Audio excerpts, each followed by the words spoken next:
आपकी भी GST filing block हो सकती है। जैसा कि आप इसमें देख रहे हैं, इनकी जीएसटी फाइलिंग ब्लॉक हो गई है। ये फरवरी मंथ की फाइलिंग कर रहे थे, गवर्नमेंट ने इनसे टैक्स भी ले लिया, इनका टैक्स जमा हो गया, उसके बाद इनकी फाइलिंग ब्लॉक हो गई है।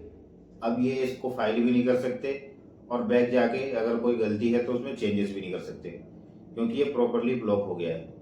तो ऐसा हुआ क्यों है, मैं इसको पूरी डिटेल में आपको स्टेप बाय स्टेप समझाऊंगा, क्योंकि अप्रैल से बहुत सारी चीज़ें चेंजेस हो गए हैं जीएसटी में। जो आप 3B फाइल करोगे तो उसमें बहुत सारी चेंजेस आपको मिलेंगे। पहले क्या होता था कि हम 3B फाइल करते थे और हमारा जो पार्टी है जिससे हमने परचेज करी हुई है, उन्होंने बिल इशू कर दिया। और कभी कभार ऐसा होता था कि वो लेट फाइलिंग कर रहे हैं या कुछ बिल उनसे छूट गया है, तो हम बिल के बेस पे उसका आईटीसी क्लेम कर लेते थे और ये हमें उसका इनपुट भी मिल जाता था। मगर अब ऐसा नहीं है। अब आपको 2A और अपना R1 प्रॉपर चेक करना है, क्योंकि 2A में जितना आपको इनपुट वहां पे शो कर रहा है उतना ही आप ले सकते हो।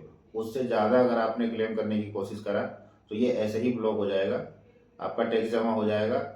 बाई चांस टैक्स ना भी जमा हो पाए मगर उसको ऐसे ब्लॉक हो जाएगा।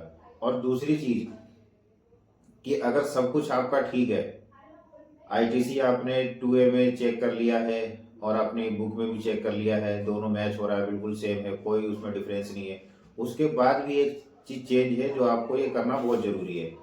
यहाँ पे आप देख रहे होंगे टैक्स लायबिलिटी ब्रेकअप का जो ऑप्शन है, यहाँ पे आपको क्लिक करके और इसको यस करके और सबमिट करना है।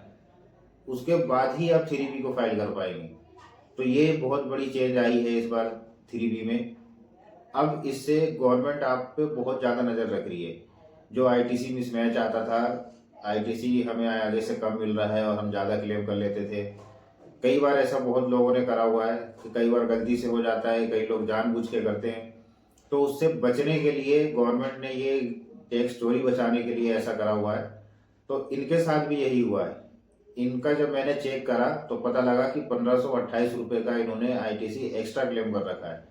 तो इनको बिल आगे से प्रोवाइड था, बिल जीएसटी बिल इनके पास था, उसके बेस पे जब इन्होंने 2A चेक करा तो 2A में उतना आईटीसी का बैलेंस कम आ रहा था, तो इन्होंने मैनुअली उसमें एंटर करके और आईटीसी इसमें क्लेम कर लिया और क्लेम हो गया। उसके बाद इन्होंने टैक्स भी जमा करा दिया, टैक्स जमा हो गया, सबमिट हो गया, सब कुछ हो गया। मगर जब फाइल कर रहे हैं तो फाइल करते टाइम ये ब्लॉक हो गया और ये प्रोसीड भी नहीं हो रहा है और बैक जाके कोई चेंज करने का भी ऑप्शन नहीं हो रहा है, क्योंकि आपकी टैक्स जमा होने के बाद सारे कॉलम ब्लॉक हो जाते हैं। फिर आपने आईटीसी अगर गलत क्लेम कर रखा है, मैनुअली उसमें इनपुट कर रखा है, तो उसको आप चेंज नहीं कर सकते हो। तो आप भी फाइलिंग करते टाइम बहुत ध्यान रखें, 2A में चेक करें प्रॉपर, जितना उसमें आईटीसी है उतना ही आप क्लेम करें। गलती से भी अगर आपको ज़्यादा लग रहा है कि मैं क्लेम कर रहा हूँ तो प्रॉपर दोबारा से चेक करें, रिकन्सिलेशन करें, उसके बाद ही आईटीसी क्लेम करें, वरना ऐसे ही ब्लॉक हो जाएगा। और ब्लॉक होने के बाद, क्योंकि ये अभी एक नया नया आया है, ये नया एप्लीकेबल हुआ है, तो इसमें कई सारी चीज़ें दिक्कत जीएसटी डिपार्टमेंट को भी हो रही है और जीएसटी होल्डर को भी हो रही है। तो इस पे कंप्लेन रेज करी हुई है, 2 दिन हो गया, अभी इसका कोई रिस्पॉन्स नहीं आया। अब देखते हैं कितना दिन टाइम लग सकता है। तो आप भी इनसे बचने के लिए पहले ही सब कुछ चेक करके करिए। और ऐसे ही जीएसटी और इनकम टैक्स से अपडेटेड रहने के लिए मेरे चैनल को सब्सक्राइब कर लीजिए और वीडियो को ज़्यादा से ज़्यादा शेयर करिए। और कमेंट जरूर करना, ये चीज़ आपको पता था या नहीं पता था, या आपके साथ भी ऐसा कुछ इंसिडेंट हुआ है तो आप कमेंट करना, उस पर मैं वीडियो बनाऊंगा कि उसको कैसे ठीक कर सकते हो या कैसे आप उससे बच सकते हैं।